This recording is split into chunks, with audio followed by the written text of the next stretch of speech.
So one thing that my year 2 students were gonna do, aside from crustaceans, was work with flatfish. I usually save flatfish for year 2 because I want them to build their skills up before they attempt something that's a little unusual.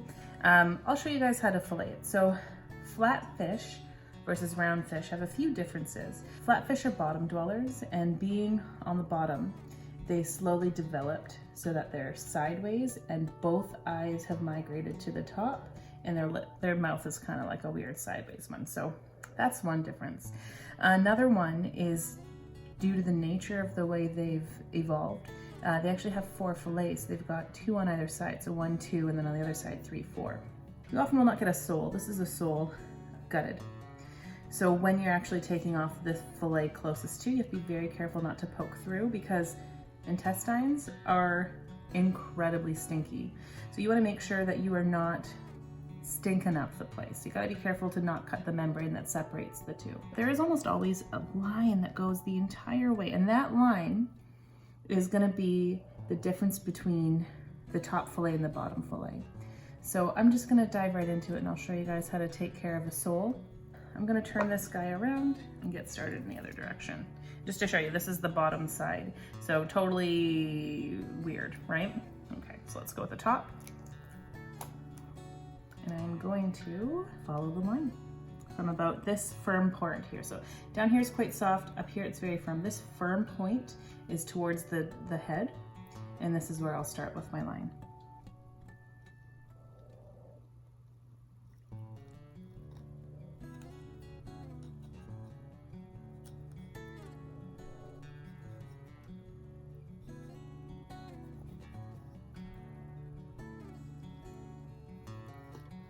Now that I'm in and I followed the line all the way down, I can actually feel where the spine is, and I'm going to want to start peeling the flesh away from the ribs. So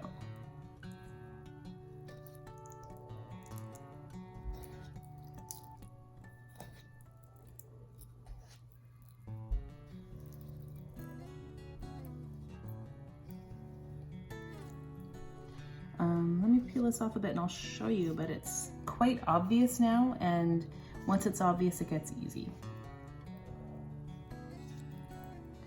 So right in there, to push that aside, you can see that little white line. That little white line is the spine. So to take the top fillet off, I'm gonna come towards me, and I'll flip them around and I'll take the bottom off towards me, but I'll be careful around this line here because that's where the guts are, and I don't want that. Just like I took off the ribs from the trout I did, I'm just gonna try to glide along the bones. Gliding along the bones, if you have a very sharp knife, is quite easy, and it's the easiest way to get the most meat for your product. So I'm just gonna cut the top of that so I have something to grab. I'm gonna have a point of reference here.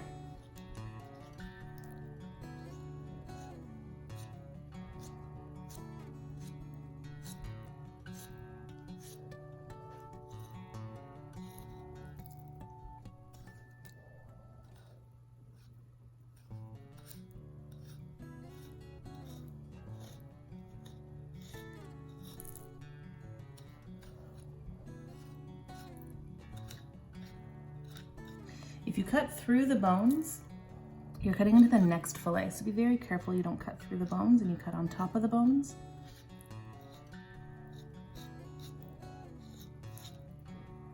Depending on where you are in the fish, you're using anywhere from this part of the knife to this part of the knife to this part of the knife.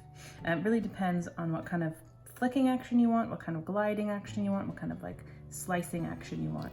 It all just depends on where you are as well. But be prepared to use most of your fillet knife for this. I'm using the first 1.5 inches mostly, but occasionally when I'm in there, I am going to use that whole belly of my blade.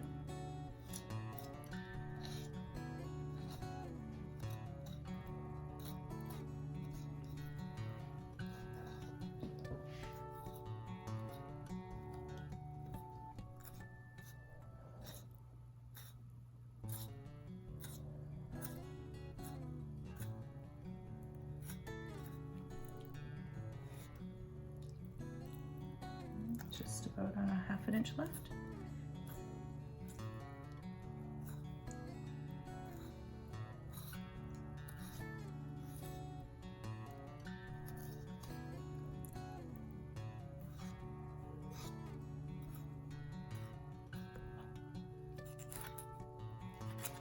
right, so this top one's off. I'm just gonna cut through the skin so I can actually take my fillet.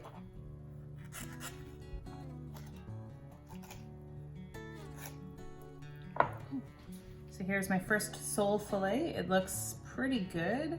I took a little more than I needed to, closer to the fin, and I'll trim that up when I trim it for you guys. But I'm pretty happy with this. Now I'm gonna go for my bottom one. And again, just because I find it safer to work in a controlled area, I'm gonna flip them over so I can get to it. The easy part's done. I can already see my spine. I already know what line I'm following.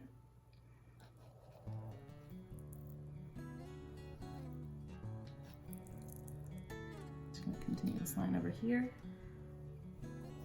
and get myself a point of reference and try not to cut through to the guts because they stink and I don't want to smell them.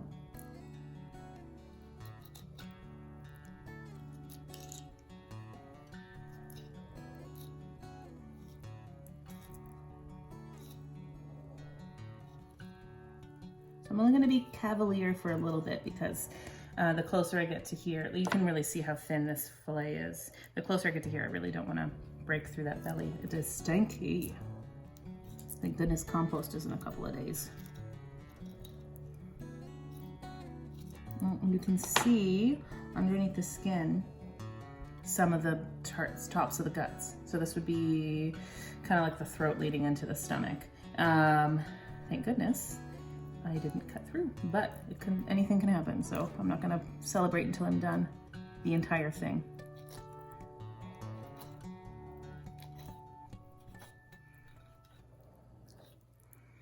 Okay, now I'm closer to the guts. I gotta be extra careful.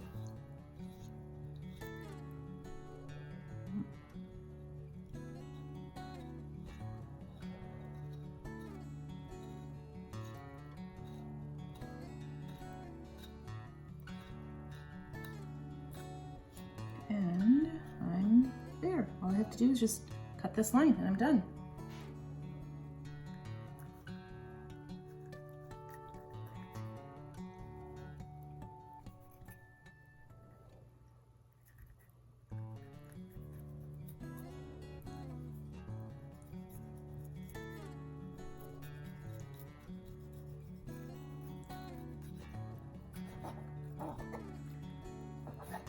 There you go. My second sole fillet. It looks really, really good. Now I'm gonna flip them over and do the other side.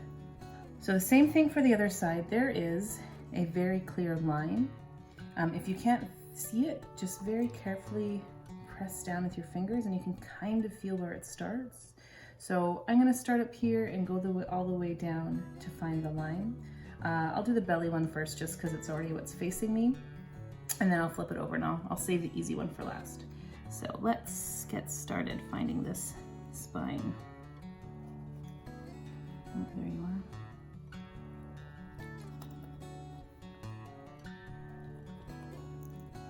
There you are. Found him.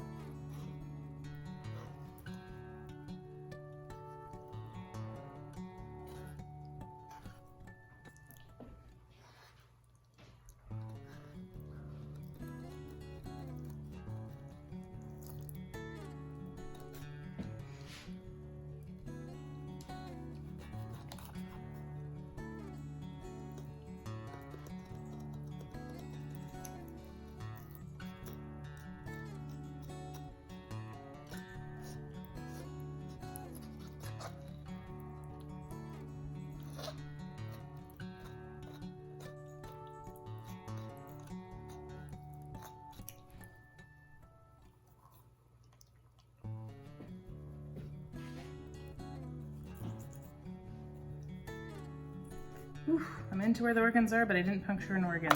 So fillet number 3, it was rough goings, but it still looks pretty good.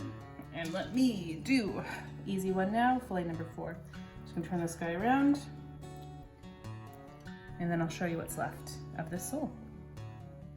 So this part, again, remember that's where all the guts are residing. I punctured into the chamber, but I didn't puncture any guts, just in case you guys are wondering. My house stinks like fish, but it doesn't stink like fish guts.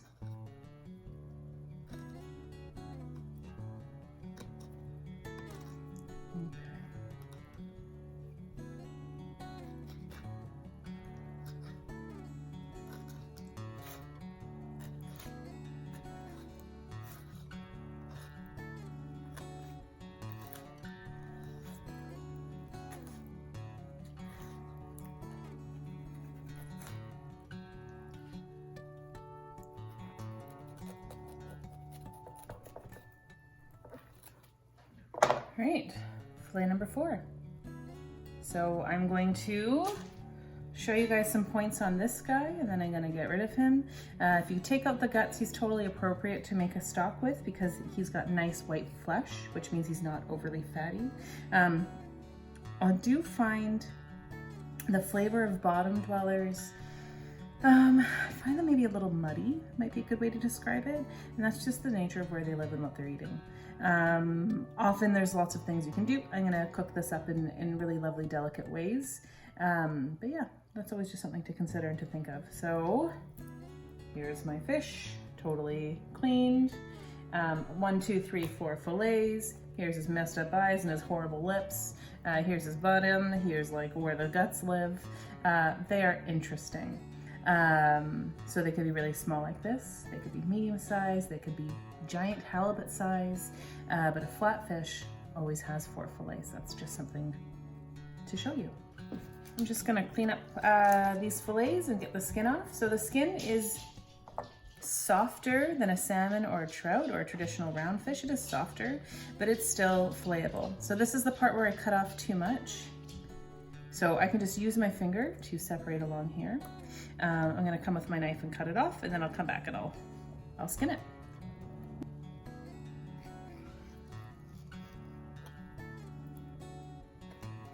These pieces here, I would likely put in a stock. Out of the way.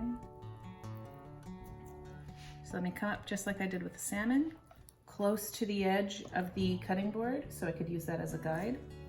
I've cut myself something to hold on to, and start coming along, and I'm just gonna follow the cutting board.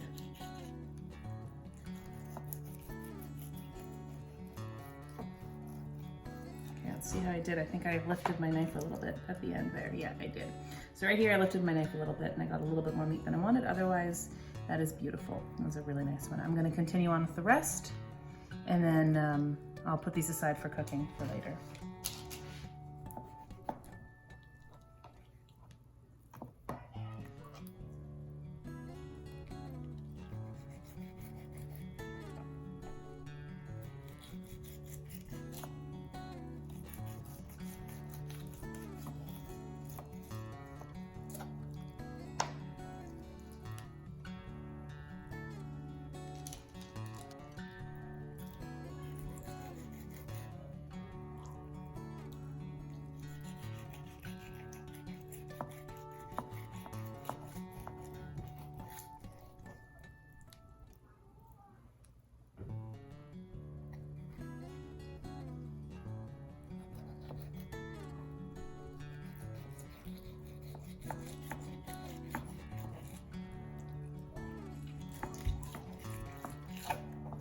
Four nice skinned fillets from my flat fish.